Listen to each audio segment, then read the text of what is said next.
He titulado este mensaje Cuando la respuesta de Dios es no. Cuando la respuesta de Dios es no. Le pregunto, ¿será posible que Dios responda en oración a los hijos que temen a Dios, que le obedecen, que andan en sus caminos, que han decidido caminar con Él? ¿Será posible que de pronto Dios aparezca en el escenario de tus peticiones dándote un rotundo y un certero no? ¿Será eso posible? ¿Será posible? Hoy quiero compartirte lo que sucede cuando Dios responde no. Yo no sé cuántos de ustedes le han pedido a Dios la respuesta y la respuesta ha sido no. La respuesta de Dios ha sido no. Así que quiero decirle que Dios siempre responde. Hay 4 maneras en las cuales Dios responde. La primera de ellas, a veces Dios dice no, como ya escuchamos. Otras veces Dios dice espera, porque hay que esperar. Otras veces Dios dice sí. ¿Y sabe cuál es la cuarta? ¿Quiere saber cuál es la cuarta? La cuarta respuesta de Dios muchas veces es: ¿en serio me estás pidiendo eso? Esa es la cuarta. Porque a veces no sabemos pedir como conviene, dice la palabra, dice la Escritura. Así, pero Dios siempre nos va a responder en la oración. Cuando nos responde no, pues estamos en un estire y afloje. Cuando Dios nos responde espera, entonces tenemos un aliciente de que quizá Dios responderá en tiempo y forma nuestra oración.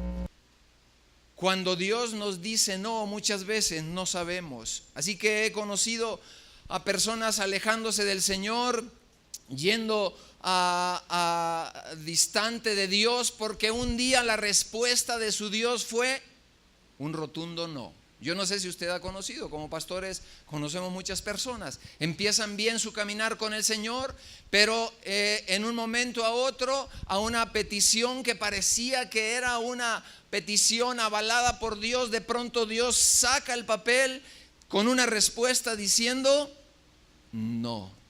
Y nosotros no sabemos qué hacer. Nosotros inmaduramente podemos alejarnos del Señor. Así que es fácil entender que algunas oraciones no sean contestadas. Cuando una persona anda lejos de Dios, cuando se mete en pecado, es fácil entender que la respuesta de Dios va a ser no, porque no conviene aquello. Así que eso es fácil, pero con gente que ha ordenado sus caminos, gente como usted que ha abrazado los caminos del Señor, gente que ha decidido cada día darle la espalda al mundo y abrazar la Biblia, la palabra de Dios, para caminar con ella, para ir adelante, para arreglar su matrimonio, para educar a sus hijos, para caminar con Dios. Y de pronto será posible que Dios te visite con un rotundo, absoluto no. A veces no nos gusta eso, porque uno podría entender, es posible que Él no venga cuando la persona está alejada. Habrá ejemplos en la Biblia de hombres y de mujeres piadosos, temerosos de Dios, que han decidido caminar con Él y que de pronto el Señor aparezca con un cartel como una respuesta a sus oraciones, trayendo un categórico, un decidido no. Yo le pregunto, ¿será posible eso? Que en la Biblia haya historias de gente piadosa, de gente que ama a Dios, y de pronto aparece un no. Y sabe, eso es para que nosotros entendamos más y comprendamos más el carácter de Dios. Si puede acompañarme, vaya al Evangelio de Juan, capítulo 14, por favor, versos del 13 al 14. Aquí hay unos textos que nos alientan mucho. Dice Evangelio de Juan, capítulo 14, versos del 13 al 16: y todo lo que pidieres al Padre en mi nombre, lo haré, para que el Padre sea glorificado en el Hijo. Si algo pidieres en mi nombre, yo lo haré. Dice, todo lo que pidieres al Padre en mi nombre, lo haré. ¿Por qué o para qué? Lo haré porque lo mereces. Lo haré para que te sientas un hombre importante, un hijo privilegiado. ¿Por qué? ¿Para qué? Dice ahí la Escritura y la responde claramente: para que el Padre sea glorificado en el Hijo. Diga conmigo, para que el Padre sea glorificado en el Hijo. Toda predicación, todo mensaje bíblico debe apuntar a Jesucristo, y aquí la palabra de Dios está apuntando a lo que nuestra vida debe de apuntar, y es apuntar a Jesús, porque Jesús es la única provisión, es la única persona que debe ser exaltada, que debe ser entronada cuando nosotros recibimos una respuesta. Así que esto nos debe de llevar a enfocar el lente de nuestra vida. Cuando nosotros pedimos en oración algo, dice la Escritura que nosotros debemos de testificar, nosotros debemos de pasar aquí al frente y decir: hermanos, para la gloria del Señor y para que el Padre sea glorificado, reciba honor, reciba gloria y sea glorificado en el Hijo, el Señor me concedió tal petición. Ahí no nos quedamos nosotros con algo que tenemos que tener cuidado, con quedarnos con un pedazo de gloria para el hombre. El hombre, por tendencia, por naturaleza, por su egoísmo, generalmente estará buscando quedarse con el elogio, con el reconocimiento, y no se trata de un hombre. No se trata de que nosotros podamos apuntar y podamos llevar a Jesús el honor y la honra que Él merece. ¿Cuántos dicen amén? Así que dice ahí que será para ese fin. Pedimos en el nombre del Hijo para que el Padre sea glorificado en el Hijo. Pedimos en el nombre de Jesús, no para beneficio personal, no para los planes egoístas que tenemos, porque un buen padre siempre concede cosas buenas para sus hijos. Dice la palabra de Dios: si vosotros, siendo malos, sabéis dar ¿qué cosa? Buenas dádivas a los hijos, porque un padre siempre va a tener un corazón para bendecir, para atender, para proveer cosas buenas para sus hijos. Así que cada vez que recibimos una respuesta, la respuesta o la réplica nuestra tiene un propósito, y no es nuestra felicidad, sino que demos honor, que demos gloria al Señor. No, Dios no está para cumplir solo nuestros deseos y hacernos sentir bien. Y esto hablará de la talla y de la estatura del creyente. Una talla muy corta solo se quedará feliz porque tuvo una respuesta. Un hombre, una mujer que va camino a la madurez va a decir: Padre, gracias. Jesús, gracias que tu Hijo, el Cordero de Dios que fue inmolado, que me ha dado una vida diferente, que me ha dado un corazón nuevo, que Él reciba la gloria, que tu Hijo sea honrado, que tu Hijo sea glorificado. Y eso nos lleva a nosotros a despojarnos del enfoque egoísta en nosotros y en nuestras necesidades, para transferirlo, para colocarlo al que merece ser honrado. ¿Cuántos dicen amén? Él merece ser honrado. Así que, ¿qué hemos de hacer cuando aparezca en el escenario un no de Dios? Si algo pidieres, en el verso 14, en mi nombre lo haré.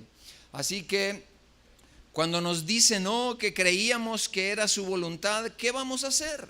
Yo le pregunto en esta mañana: ¿usted acepta los no de Dios? ¿Y de qué manera los acepta? ¿Usted acepta los sí de Dios? Pues nadie se resiste. ¿Quién se resiste a los sí de Dios? Y Dios le dice: hijo, te quiero bendecir con esto. Por favor, papá, no me bendigas. Por favor, espera un poco. Generalmente nosotros recibimos todo lo bueno del Señor, ¿verdad? Así que quiero que veamos algunas cosas en esta tarde que nos ayudarán a entender el no de Dios. El no de Dios. Y a entender algunas consecuencias. Escúcheme bien, por favor. A entender algunas consecuencias cuando de Dios recibimos el no y nosotros decimos que sí. ¿Será posible eso en el cuerpo de Dios? En otras iglesias sí, aquí no. ¿Verdad? Cuando Dios nos dice que no y nosotros decimos como requete no, ¿verdad? Ahora sí. ¿Será posible eso? Sí, llega a pasar. Muy ocasionalmente, pero llega a pasar. Así que la primera cosa que yo debo de entender ante un no de Dios es que Él dijo no pero estoy bien acompañado en ese no. Cuando a usted Dios le dice que no, Dios le dice que no, y tal vez no será la primera o tal vez no será la última que Dios le vaya a decir no, quiero decirle que Dios está cerca de usted. Muchas ocasiones nosotros medimos la relación y la fidelidad con todos los sí. Todo va bien con papá y mamá cuando papá y mamá dicen que sí. Yo digo, el poder, el cuidado de papá y mamá se debilitan cuando ellos dicen que no por el hijo. Se debilitan, se decaen cuando papá y mamá dicen no. Muchas ocasiones es una muestra de mayor amor, es una muestra de mayor cuidado cuando papá o mamá dicen no, porque ellos tienen una visión por encima de la superficie. Y lo mismo sucede con nuestro Padre Celestial. A veces nos visita con un no porque Él tiene unos lentes a través de las edades y a través del tiempo, y esto que nosotros queremos y Dios dice no, a la postre se va a convertir en un enorme beneficio para nosotros. Así que hay grandes hombres y mujeres de Dios, gente de fe, gente temerosa de Dios, apegada al Señor, que un día Dios les dijo, diga conmigo, no. Vamos por favor con Job. Bueno, Job en el capítulo 20, voy a resumirlo porque tal vez nos llevaría mucho tiempo. Quiero decirle que Job era un hombre piadoso, un hombre fiel. Job era un hombre temeroso de Dios.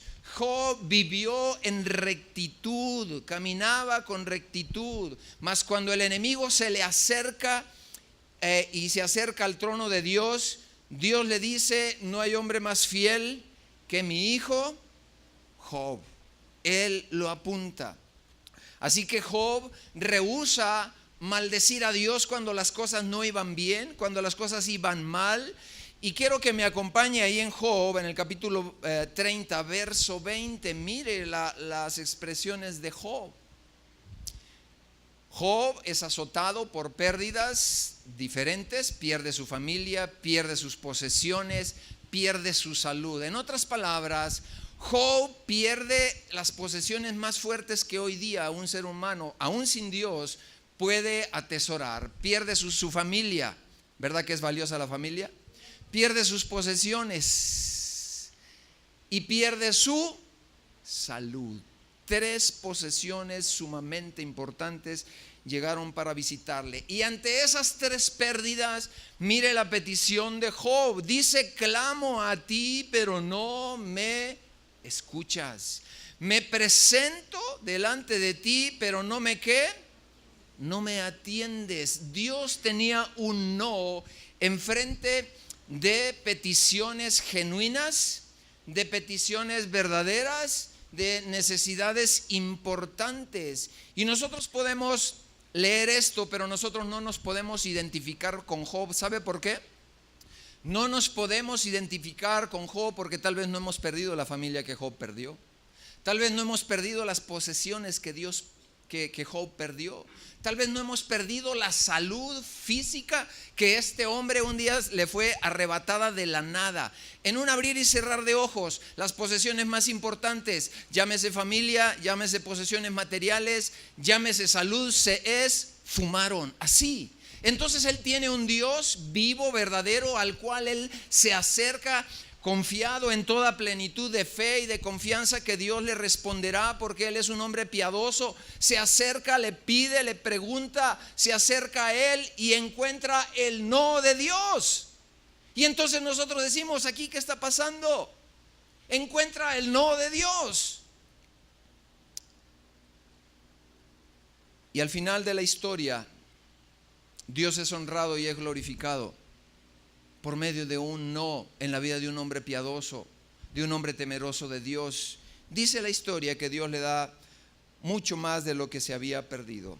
Otra persona de fe que Dios le dio un no fue el rey David, el dulce cantor de Israel, el rey más aclamado por las edades y los tiempos y las generaciones en el pueblo judío. Un día este hombre se tropieza y de ese tropiezo nace un bebé y él hace ayuno, oración por 7 días, pidiéndole a Dios que sane a su hijo. Lo hizo con tanta intensidad que los siervos de David temían por su vida. Era un hombre apasionado, él amaba a ese bebé, y los sirvientes tenían temor de que él muriera por el grado de aflicción que estaba abrazando la vida de David. Porque una angustia, una aflicción le puede dar un paro cardíaco a una persona, y hasta ahí llegó. Era un estado extremo.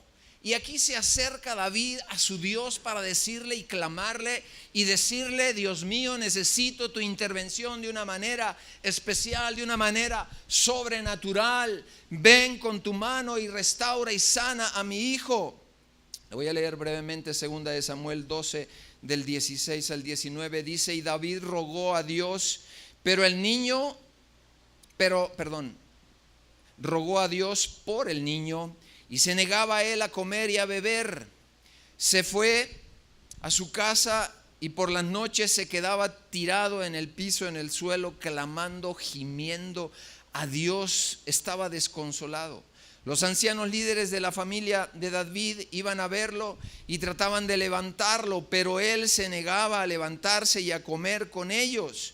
Cuando el niño murió al 7º día, 7 días de ayuno, el hombre no quiso comer, estuvo en ayuno, estuvo en oración, pero a los 7 días muere el niño. Los siervos de David tenían miedo de darle la noticia, porque pensaban que se podía hacer algún otro daño a sí mismo al recibir el no de Dios. El no de Dios, ya que no los había escuchado cuando el niño aún vivía. Verso 19: pero al ver David que sus siervos murmuraban, comprendió que el niño había muerto, y así les preguntó a sus siervos: ¿ha muerto el niño? Los siervos le contestaron: sí, ya ha muerto. Verso 20: entonces David se levantó, diga conmigo, se levantó, se bañó y se cambió de ropa, y luego fue a la casa del Señor para adorar. Aquí encontramos una enorme lección para nosotros, el pueblo de Dios. Nosotros podemos tener cortas o largas recuperaciones en los tiempos de crisis. Escúcheme bien, porque crisis vienen sin acepción de personas y sin acepción de familias. Nosotros podemos tener, el hombre estaba atormentado y afligido porque amaba a un hijo. ¿Cuánto se ama a un hijo? Pues se ama entrañablemente. Pero lo que aquí sorprende no solamente es el no de Dios, sino es el sí de David por la vida venidera. Es el sí de David por levantarse de una condición que lo tenía tirado en el suelo.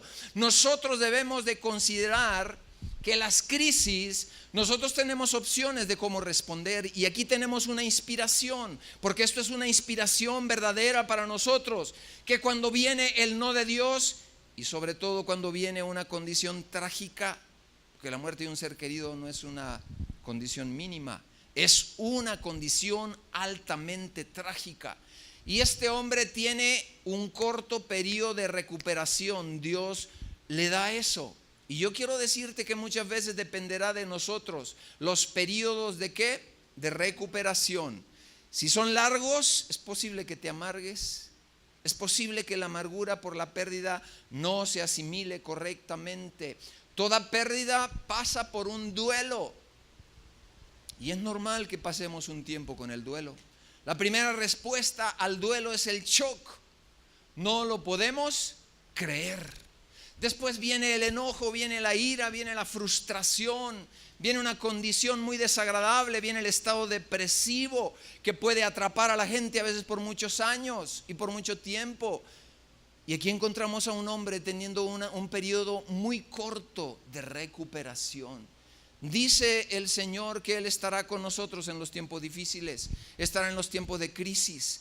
Después del periodo de depresión viene la verdadera y cruda realidad de las cosas y donde empieza a haber en el luto, en el duelo, la asimilación. Dios desea que nosotros tengamos periodos cortos y podamos con su ayuda ir asimilando correctamente y las etapas llevarlas al punto donde el corazón sea sanado y donde el corazón pueda ver hacia el horizonte, donde nosotros podamos decir: la vida sigue para adelante y tengo que continuar.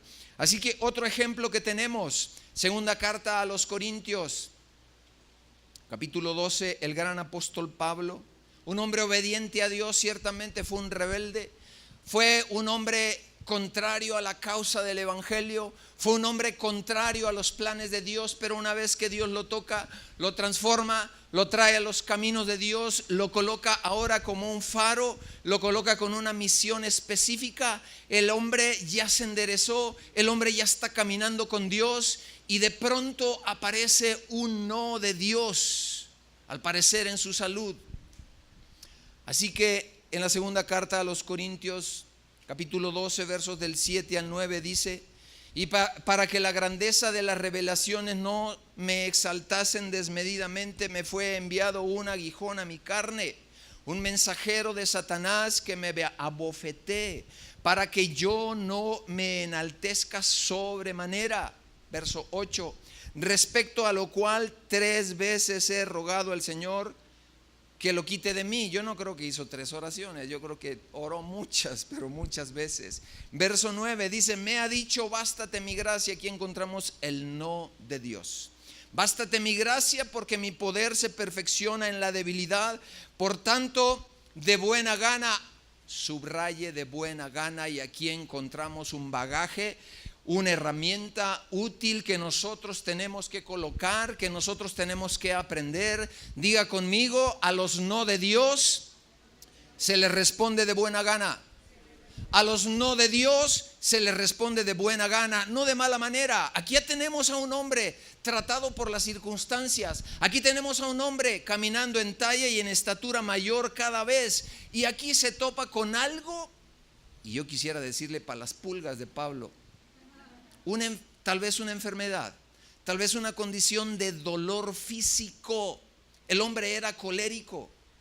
Las personas coléricas no toleran muchas cosas, son impacientes, impulsivos, y a veces el dolor los fastidia, y si es hombre, peor, ¿verdad? A veces los varones no somos buenos pacientes.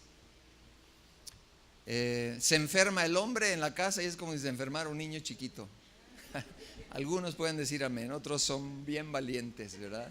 Van al médico, les quieren poner una jeringa o una inyección y parece que los quieren secuestrar con un arma larga, ¿verdad? ¿Por qué? Porque no hay una actitud de aceptación. Dice Pablo: de buena ¿qué? Gana. Hijo, si tú eres hijo natural, ¿cómo respondes a los no de tu papá? Diga conmigo: de buena gana. Bueno, aunque sea aquí, ¿verdad? De buena gana. ¿Cómo debe de responder el creyente a los no de Dios? Diga conmigo: de buena gana. De buena gana, diciéndole a Dios no. Dios teniendo una respuesta así. Usted me va a decir: bueno, ¿y esto qué es? ¿Masoquismo o qué? No. Tiene que ver con que Dios ve otras cosas que vamos a ir entendiendo más adelante. Entonces él había rogado. Y dice ahí claramente: por tanto, de buena gana, con buena actitud. Y aquí vemos el calibre de un hombre que va camino a la madurez. Y le dije al Señor: sáname, sáname, sáname. Yo recuerdo en el 2013, estábamos remodelando aquí porque este templo solo llegaba a esta columna donde estoy parado. Acá era pues terreno, había árboles aquí. Y empezamos a remodelar. Y de alguna manera yo hice esfuerzos que no debía haber hecho, seguramente no los registré muy bien. Un día ahí en mi oficina preparando un sermón, hice algo indebido. Yo estaba sentado y enfrente tengo 2 sillas para los visitantes. Yo estaba sentado en un sillón que no tengo ahora, reclinable, es un sillón, y extendí, porque mi escritorio es una tapa de cristal, extendí uno de los pies para jalar una silla porque quería descansar colocando ahí encima mis pies. En ese momento sentí un dolor increíble como nunca. en la región lumbar que me paralizó y sentí una descarga eléctrica ahí. Yo dije, ¿se me va a pasar? Sí, se me va a pasar, pero para empeorar. Ese dolor me hacía llorar de dolor. Se me botó pues un disco y tuve una compresión radicular y unos dolores que me hacían llorar, llorar, llorar, llorar. Al grado de que una vez mi esposa me llevaba y le dije, detente y sácale aire a las llantas, porque el mínimo movimiento era insoportable. Yo sentía que se me paraba un negro africano de 2 metros con una lanza metálica, con una punta al rojo vivo, y se acercaba y me lanceteaba con eso. Me sacaba un grito así, me sacaba un grito. Y yo le dije, Señor, tú me puedes sanar, tú me puedes sanar, eres mi Dios, eres Dios poderoso, me puedes sanar. Yo dije, yo creo que 2 meses es más que suficiente, ¿verdad? Empecé a orar, llegué al punto donde ya no me podía mover, no podía voltearme, ya no digamos levantarme, caminar, no podía darme vuelta en la cama. Quedé como si estuviera pues cuadripléjico, sin poderme mover. Y yo no le dije, quítame este aguijón, pero era un aguijón muy fuerte, muy fuerte. Y yo tuve un no de Dios. Dios me dijo no. Y tuve que pasar por un quirófano. Yo recuerdo un día que me llevaron a sacar una resonancia magnética, me metieron ahí en el tubo y me dice la persona, el técnico, me dice, no se mueva. Pues cómo no iba, me dice, no se mueva, no respire. Le digo, pues con el dolor. Yo empecé a sudar, a sudar, a sudar, a sudar de tanto dolor, y me movía, obviamente, ¿verdad? Y bueno, a como se pudo, me sacaron la resonancia, ya salió ahí, y a la hora de quererme incorporar, ya no sentía que venía un africano, vinieron 2, con 2 lanzas, ¡fum! ¡Fum! De cada lado. Y yo pegué unos alaridos, no eran gritos, eran unos alaridos, ¡guau! Del dolor. Y me hice como camaroncito ahí y le digo, mira, al camillero, lo que vas a hacer es que me vas a meter una sábana por abajo, vas a acercar tu camilla y me vas a jalar en esa posición y a ver a qué horas se me aminora el dolor. El dolor nunca se fue. Y estando yo ahí en un cuartito de recuperación, Dios me dijo, las pruebas más grandes en tu vida deben de sacar lo mejor de ti.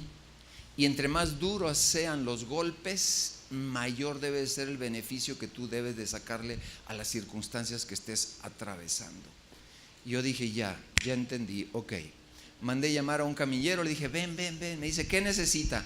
No, yo no necesito nada, yo creo que el que necesita eres tú. Le digo, a ver, platícame, ¿cómo está tu vida con Dios, esto y lo otro? Y el hombre empezó a llorar ahí. Le dije, mira, no es casualidad que yo esté en este lugar, que sea pastor y que tú estés aquí. Y le empecé a compartir, aceptó al Señor. Luego me quisieron subir a la camioneta, no se pudo. Le dije a Lidia, manda a llamar una ambulancia porque esto no se va a poder. Mandaron llamar una ambulancia. Llegaron 2 jóvenes, muy jóvenes, uno bien peloncito que iba a ir atrás conmigo, y el que iba conduciendo.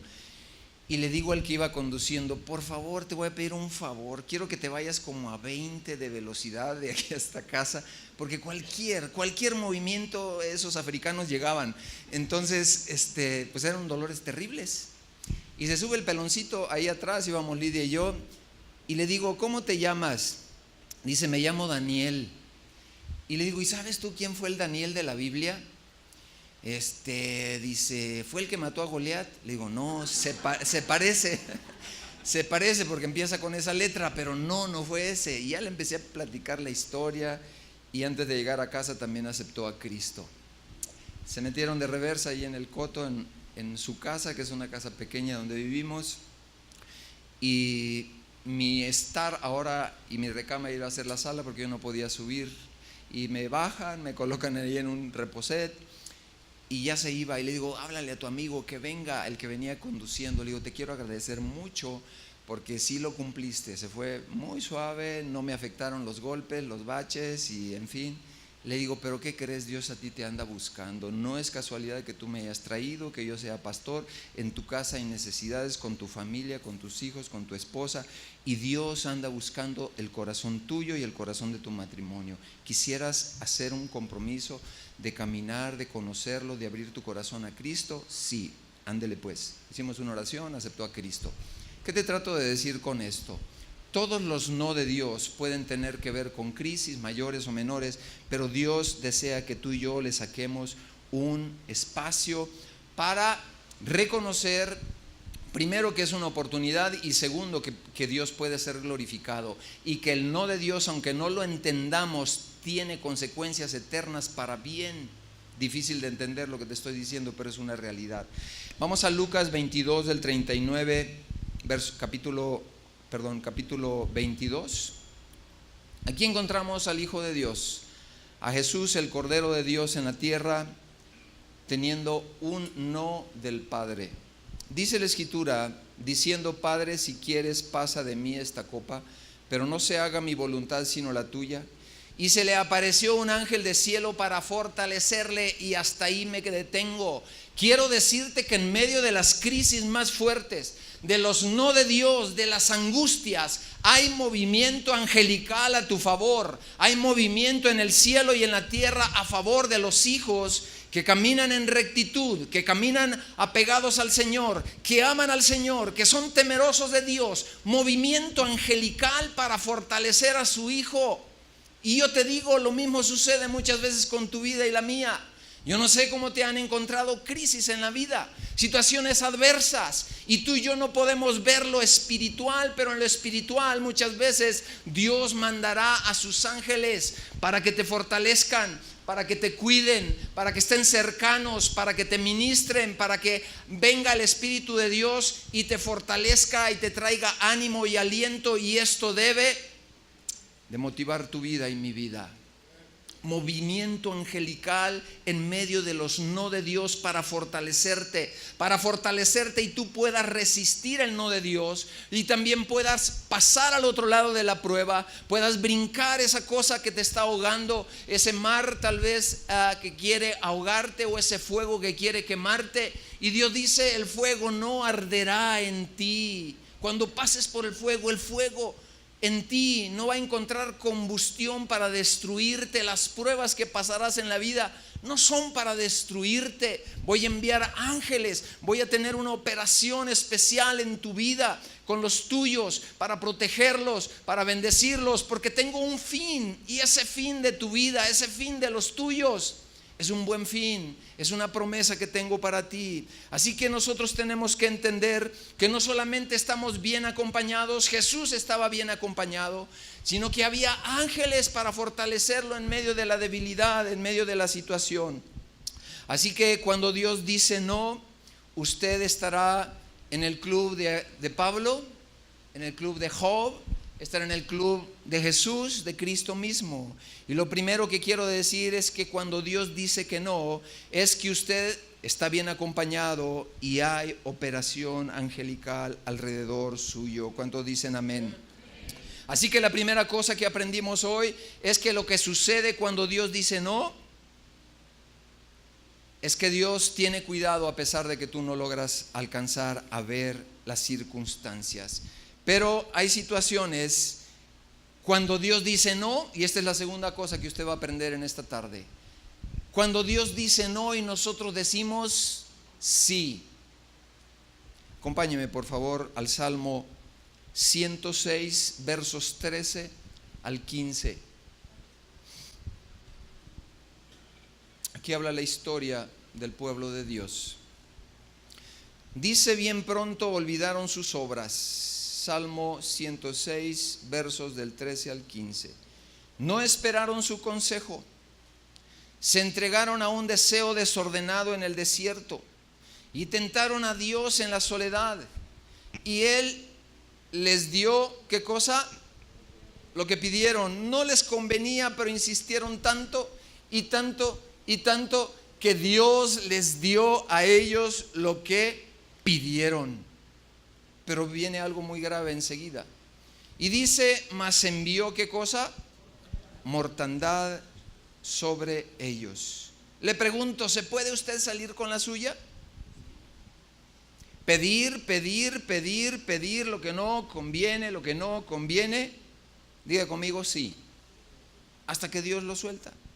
Dios les dijo y les dio a ellos lo que desearon, porque intentaron, insistieron, hasta que Dios les dijo, pues quieren chocolate, tenga su chocolate. ¿Quieren esto? Ahí está. Y se los dio. Voy a darles otros ejemplos del pueblo de Israel.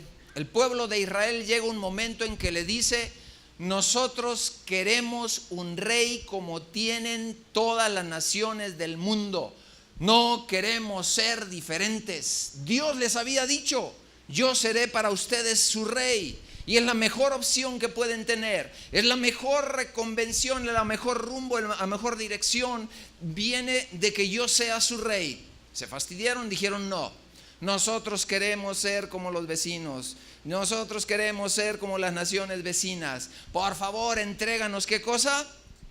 Un rey. A nosotros no nos interesa Dios como rey. Queremos un rey mortal, queremos un rey humano, un rey donde llevemos el sindicato, un rey donde nosotros vayamos y hagamos lo que todos los pueblos hacen. Así que insistieron hasta que Dios dijo, pues tengan su rey. Y entonces eligió al rey Saúl. Eligió al rey Saúl. Así que cuando encontramos fallas y fallas en el camino de una persona, nosotros tenemos que inferir, nosotros tenemos que pensar, y aún para nosotros mismos, si las cosas no nos salen bien, debemos de pensar dónde nos desviamos, dónde por favor, dónde perdimos el rumbo, dónde dejamos a Dios a un lado por nuestra vasta, magnífica suficiencia, sabiduría, intelecto, preparación profesional, lo que usted quiera. No estoy en contra de la preparación profesional, tenemos que buscarla con excelencia y ser los mejores, pero cuando aquello hace a un lado y desplaza a Dios, nosotros estaremos pisando territorio minado. Diga conmigo, territorio minado. Minas que nos van a explotar y nos van a hacer pedazos, la vida, la familia, las finanzas, el hogar y cualquier otra cosa, porque nos hemos erguido nosotros mismos. Y yo le pregunto, ¿cuál fue el pecado de Saúl? El pecado de Saúl es que él se inclinó a sí mismo. Ese es un pecado que reina hoy día.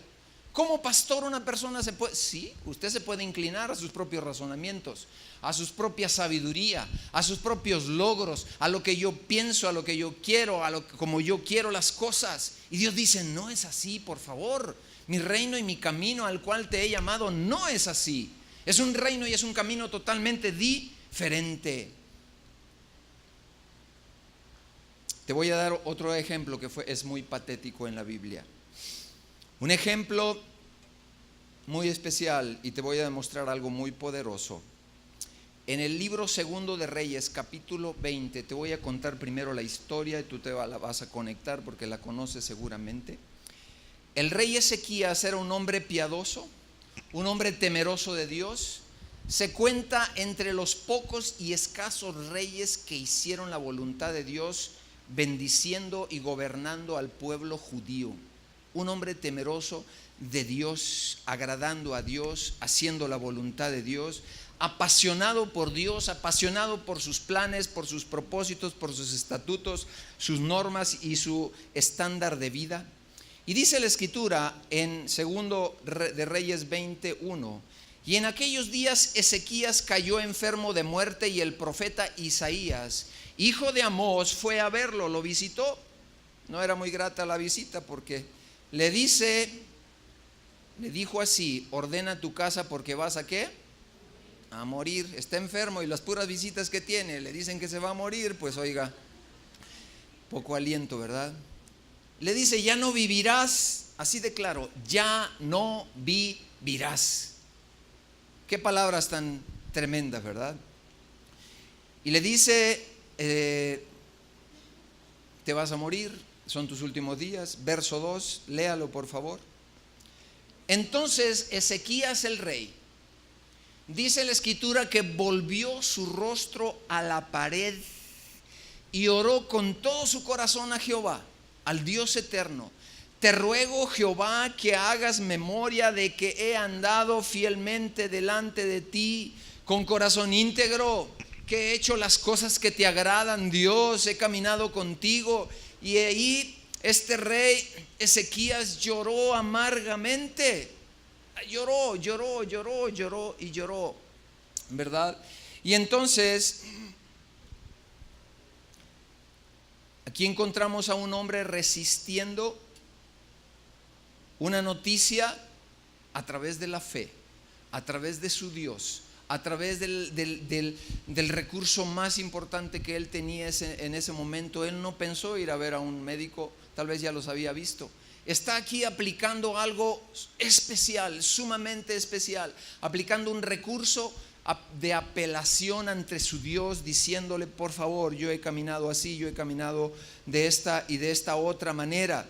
Y dice ahí la escritura en el verso 4, dice: antes que Isaías saliera de la mitad del patio del palacio del rey, le habló Jehová a Isaías y le dijo: devuélvete, media vuelta para atrás, ve y dile a Ezequías, príncipe de mi pueblo, así dice Jehová, el Dios de David, de tu padre: yo he oído tu oración, he visto tus lágrimas y he aquí que yo te sano. Al tercer día subirás a la casa de Jehová. Y en el verso siguiente dice: añadiré a tus días 15 años. Era ya viejo el rey, pero se le añaden 15 años. Y te libraré a ti y a esta ciudad de la mano del rey de Asiria. Ampararé a esta ciudad por amor a mí mismo y por amor a David mi siervo. Mire cómo opera el Señor. Por amor a David, Ezequías recibe un beneficio. Y esto me lleva a recordar otras historias. Me recuerdo la historia de Abraham y de su sobrino Lot. Una vez lo secuestran a Lot otros reyes, y dice la escritura que por amor a Abraham, Dios liberó y propició que Lot fuera liberado. Y esto aplica a nuestras vidas y a nuestras familias.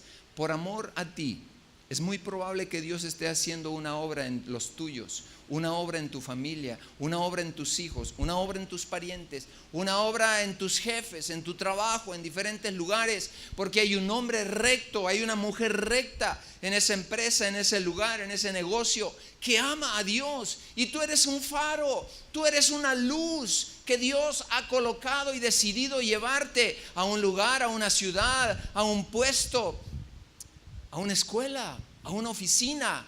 Por amor a ti, el Espíritu Santo trabajando en otros que te están rodeando. Eres una bendición para mucha gente, cual nunca te has imaginado, cual nunca has esperado. El amor de Dios trabajando alrededor de los que tú tocas, y tal vez no te des cuenta. La palabra de Dios dice: así como crecen los huesos en el vientre de la mujer, así como no se ve, así es la obra que yo hago en el corazón de los hombres. ¿No te da alegría? Así que no menosprecies donde estás, lo que haces, los compañeros de trabajo, tus jefes, la gente alrededor tuya. Eres una bendición. Por causa tuya Dios puede estar obrando y alcanzando otras vidas. ¿No te da alegría? ¿Por qué no le das un aplauso al Rey de gloria, al Rey de victoria, al Rey de reyes, al poderoso? Dice: por amor de su nombre lo sanó. Y entonces la nación sabrá que es Jehová fuerte, valiente, poderoso. Verso 7. Isaías dijo: tomad una masa de higos, se la pusieron sobre el lugar y sanó. Pero esta historia tiene otra connotación. En el verso 8 dice: y Ezequías había dicho a Isaías: ¿qué señal tendré que Jehová me sanará? Yo necesito estar seguro, le dice el rey, que dentro de 3 días subiré a la casa de Jehová. Verso 9. Y respondió Isaías: esta señal tendrás de Jehová, que Jehová hará lo que ha dicho. ¿Quieres tú que la sombra, porque tenían relojes de sombra, quieres tú que la sombra avance o retroceda con el sol? Y bueno, era muy fácil que la sombra pues avanzara cuando el sol iba cayendo. Entonces le dice el rey: quiero lo más difícil, yo quiero que la sombra ¿qué? Retroceda. Si es Dios, entonces que retroceda, es decir, detener el avance de una sombra, pues era muy difícil, pero más todavía que retrocediera. Y dice la escritura que oró el rey y esto sucedió. Fue maravilloso para Ezequías. Pero ahí viene la parte triste, y espero que usted no me pierda el curso de lo que le estoy hablando. ¿Cuántos días más y cuántos años más Dios le dio al rey? 15 años. Y escúcheme bien, Dios se quería llevar a Ezequías porque era el tiempo. Ezequías insistió y le dieron 15 años más. Pero fíjese lo que sucedió en esos 15 años más.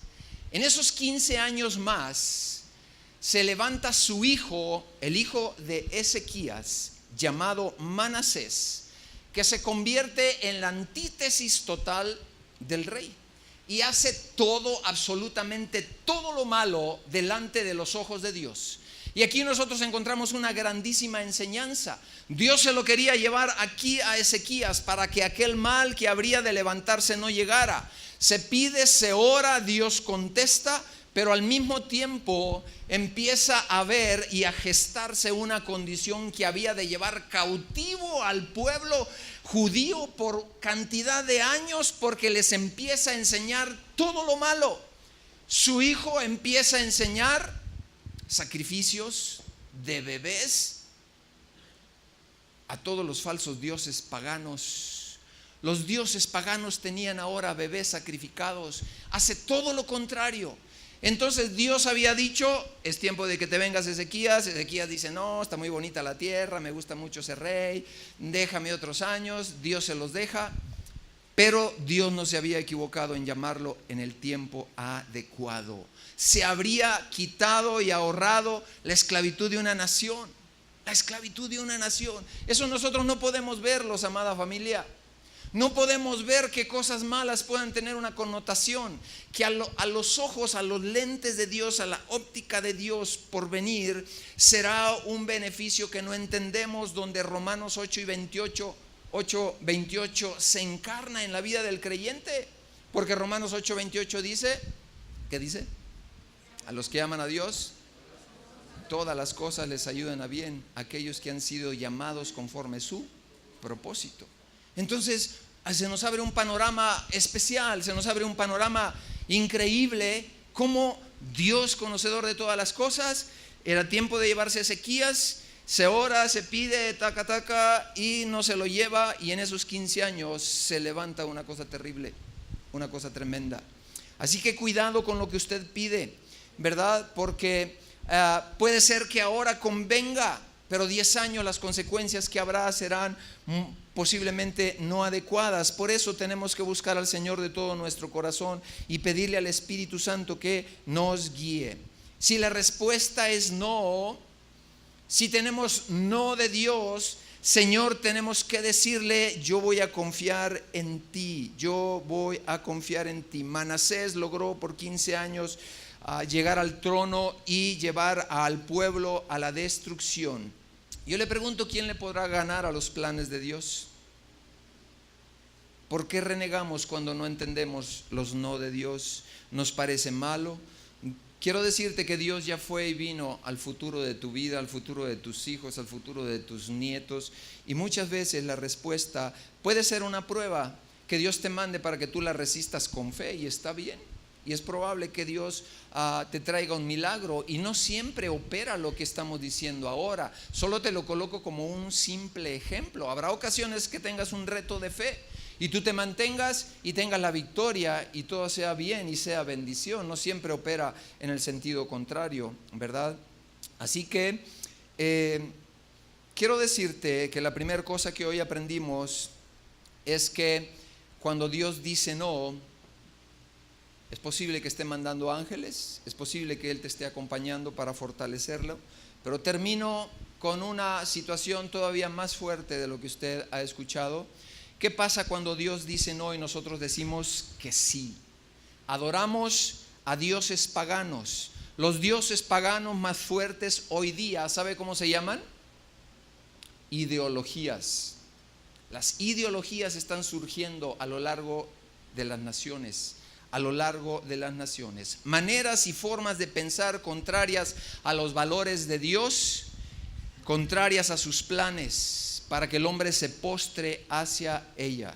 Y quiero que pasemos un video, téngame paciencia, estamos en la recta final, pero yo quiero que vea este video.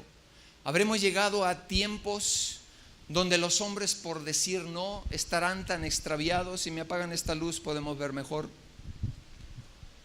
Escuche por favor y vea y ponga atención. Esta perspectiva de género, una vez que empieza a acuñarse y se mete en los grupos de mujeres, que realmente son las que más hemos perdido. Yo no sé las feministas por qué han callado tanto.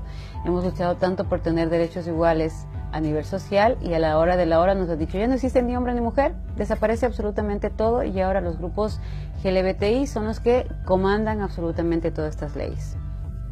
Estos grupos que se han venido financiando a nivel internacional por farmacéuticas, por empresas de estas famosas clínicas de cambios de sexo, de estética, que es un negocio millonario. No sé si ustedes saben más o menos cuánto cuesta una operación de cambio de sexo. Te puede estar costando $20,000 y tienes que usar sus químicos y sus hormonas para toda la vida, porque como estás yendo contra natura, en cuanto dejas de usar esas hormonas, automáticamente retomas tu sexo natural.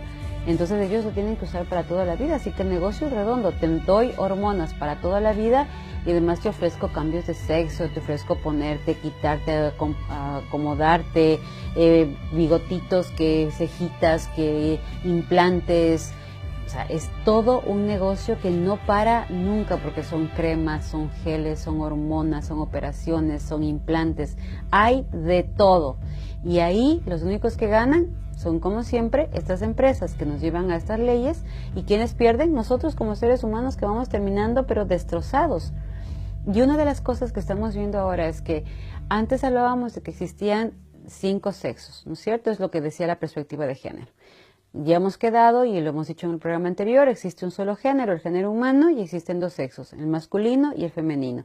Científicamente eso lo podemos comprobar. ¿Qué es lo que dice la perspectiva de género, esta ideología de género? La ideología de género dice, no, existen, primero nos dijeron 5, gays, lesbianas, heterosexuales, homosexuales, transexuales. Hoy, aunque no lo crean, hablan de 112 géneros. Y ya no solamente tiene que ver con el cambio de ser hombre o ser mujer. Hoy, esta ideología de género a nivel internacional está logrando tantos cambios que inclusive hoy lo que antes se conocía como esquizofrenia, antes se conocía como locura, hoy todo es normal para esta ideología de género. Pero ustedes dirán, ¿pero cómo lo logran? Pues acuérdense que entraron al sistema educativo.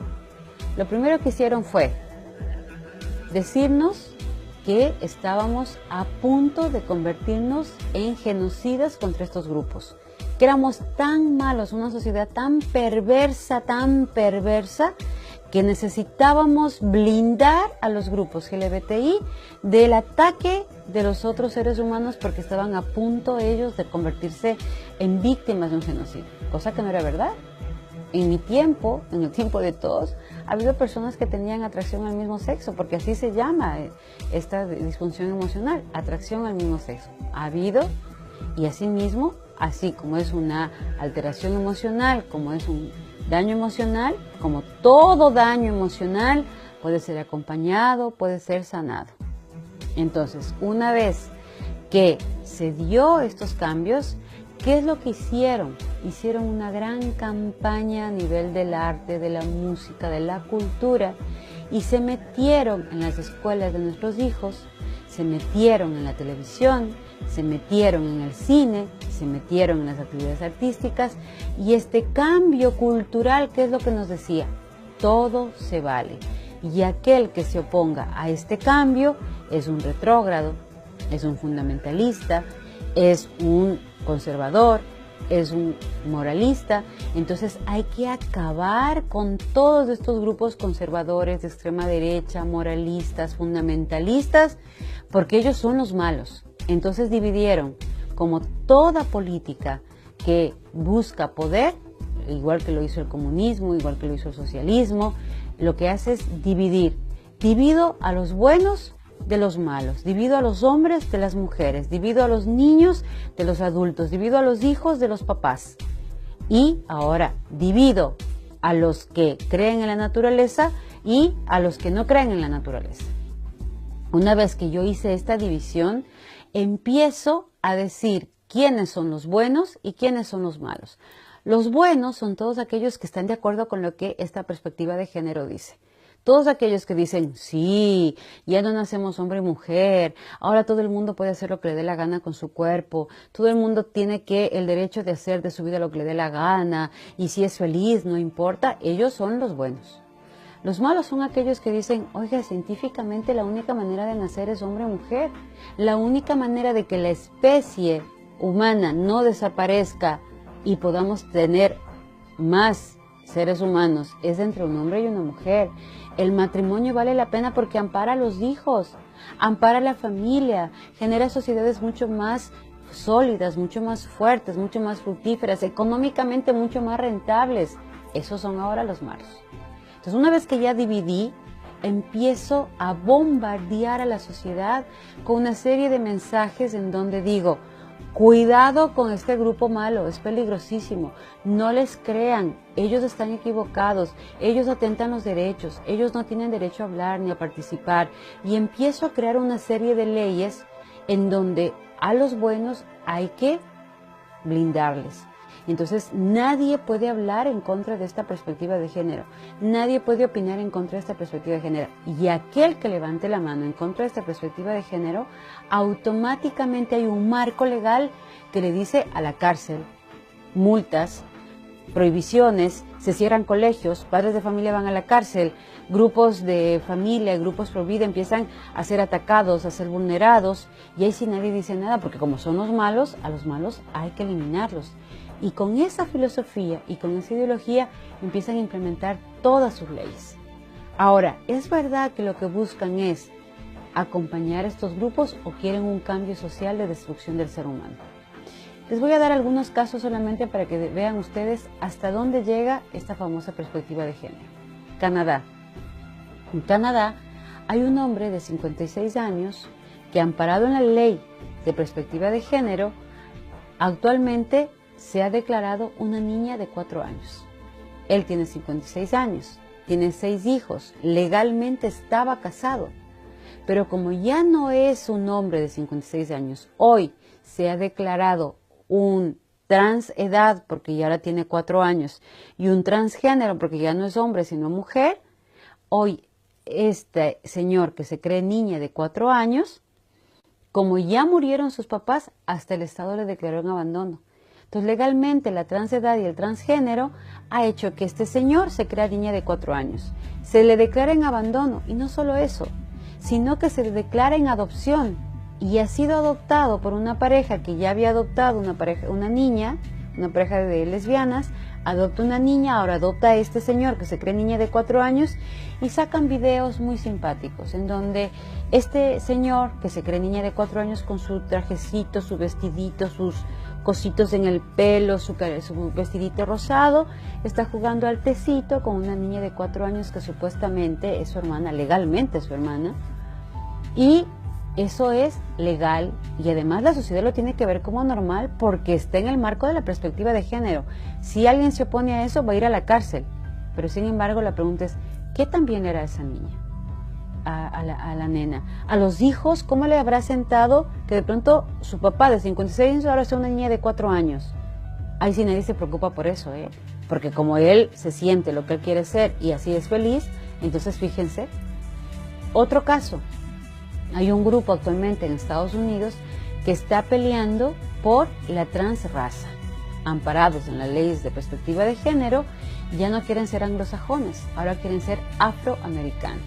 Y para eso van casi todas las semanas a los centros de estos donde les hacen los famosos bronceados químicos artificiales, entonces se broncean todas las semanas, se han inyectado silicón en sus labios para que los labios sean muy parecidos a los que tienen los afroamericanos, igual las cejas, y se hacen el pelo, se lo rizan de tal manera que parece que están electrizados, que están así como lo tendría los hermanos afroamericanos, y ahora quieren desconocer a sus papás, quieren tener papás afroamericanos y quieren que la OEA y la ONU den un dictamen en donde se declare la transraza también parte de los géneros, que el delegado de las Naciones Unidas ya lo ha dicho claramente, existen 112 géneros, inclusive el indefinido, porque para este señor existe el género indefinido, es decir, yo no sé qué soy, y como yo no sé qué soy, puedo probar cualquiera, puedo ir fluctuando entre cualquiera de estos géneros hasta poder encontrar cuál va a ser mi género. Entonces, estos chicos ya lo han presentado, parece que va a ser aprobado, así que muy pronto tendremos la transraza. En Estados Unidos también una señora declaró el género de la mismidad. ¿Por qué? Porque le fue muy mal en el matrimonio, se dio cuenta que no existía la posibilidad de tener una relación con un varón, entonces ella dijo, mira, yo mismo me doy placer, yo mismo me hago feliz, yo mismo me mantengo, yo vivo sola, entonces ella declaró el género de la mismidad. Y no solo eso, queridos amigos, sino que esta señora de género mismidad se casó con ella misma y ahora hay el matrimonio de la mismidad. Ella se casó con ella misma y el día que se muera se va a heredar ella misma. Esos son los géneros. Entonces la perspectiva de género, ¿en qué está basada? Está basada en una mentira que busca un cambio cultural y social sin límite, sin límite. Es decir, ya usted no se puede sorprender de todas las cosas que oye. En Inglaterra, una entrenadora de delfines se casó con su delfín amparado en la ley de perspectiva de género, porque ella se puede considerar género animal, género transespecie. ¿Por qué? Porque hay un grupo de chicos que ya no se consideran seres humanos, sino felinos.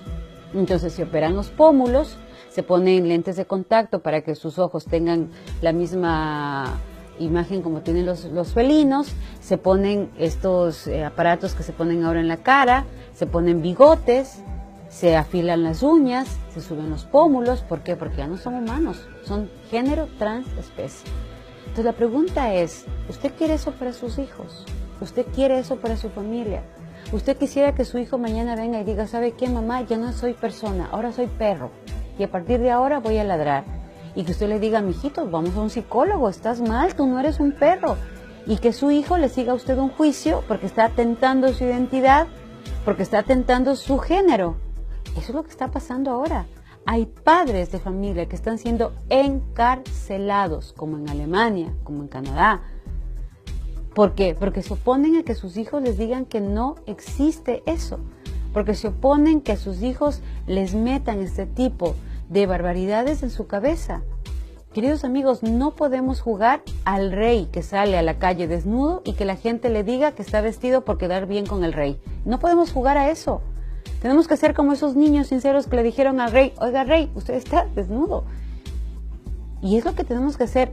El mundo, por más que nos diga que esto es normal, no es normal y no podemos mentirles a nuestros hijos, no podemos dejarnos engañar. Usted no puede permitir que en el colegio le llenen de este tipo de cosas a sus hijos. Usted tiene que hablar, levantar la voz.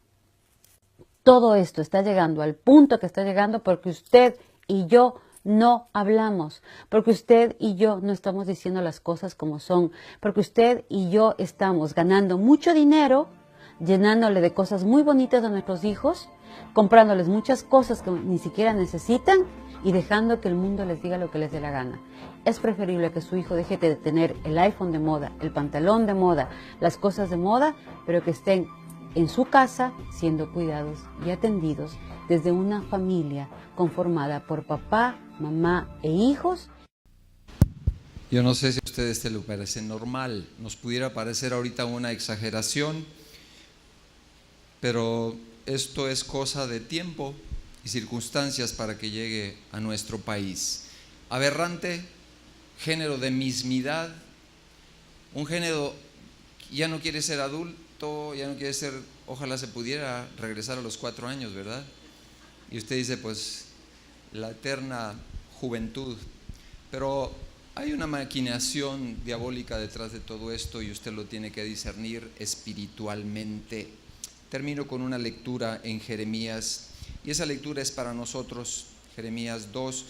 Se lo voy a leer de la traducción al lenguaje actual.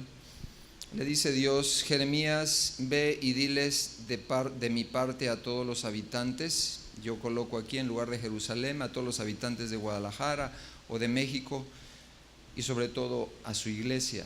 Yo recuerdo, pueblo mío, que tus primeros años me amabas solo a mí. Parecías una novia enamorada y me seguiste por el desierto, por tierras donde nada crece, por ahí me seguiste. Tú eras sola mía, hablando con la iglesia. Fuiste mi primer amor. Si alguien te hacía algún daño, sufría las consecuencias. Te juro que así fue. Escúchame, pueblo mío. Yo no traté mal a tus antepasados, sin embargo, ellos se alejaron de mí. Adoraron a los ídolos inútiles y ellos mismos se volvieron inútiles.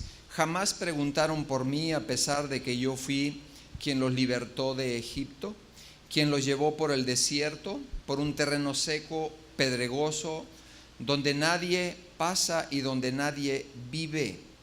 Fui yo quien los trajo a una buena tierra, donde hay comida, donde hay abundancia, y esto es la vida del creyente cuando conoce a Cristo. Pero llegaron ustedes y todo lo ensuciaron, convirtieron mi tierra en un lugar inadecuado. Los sacerdotes nunca preguntaron por mí, los maestros de la Biblia jamás me conocieron, los dirigentes pecaron contra mí, los profetas no hablaron en mi nombre, todos ellos siguieron a otros dioses que no sirven para nada y en nombre de ellos hablaron. Así que nosotros tenemos una realidad del camino que la sociedad está siguiendo, un camino de destrucción. Esta mujer fue exfuncionaria de la ONU, usted lo puede checar, y ha estado defendiendo pues valores y principios de la familia que tienen que ver con la preservación de la cosa más básica, más elemental. Entonces, esto es lo que sucede cuando Dios dice no y el ser humano dice, ¿cómo que no? Claro que sí. Nosotros tenemos que arrepentirnos a veces como creyentes por no mantenernos firmes cuando debemos de mantenernos firmes. El Señor desea que nosotros seamos una voz, y una voz que empieza en cuatro paredes, en nuestros hogares, con nuestras familias, y luego, así como la luz no la puedes detener, la luz solita corre, otros, dice la palabra de Dios, y seréis tierra deseable, otros querrán ser como tú, no por el lugar a donde tú asistes, no por la Biblia grande que tienes en casa, sino por el testimonio y cómo vives y cómo caminas con tu esposa, con tus hijos. No está exento que no tengas pruebas, pueden venir, pero cuando tú estás firme, tú podrás decir, Dios, no importa, cuando tenga un no venido de ti, mi relación contigo va a ser la misma, porque yo no te puedo ganar. Tú conoces más y mejor los caminos que tienes para mi vida y para la vida de mis hijos. ¿Cuántos dicen amén? Vamos a terminar con este canto. ¿Tenemos listo ese canto? Ok, póngase de pie.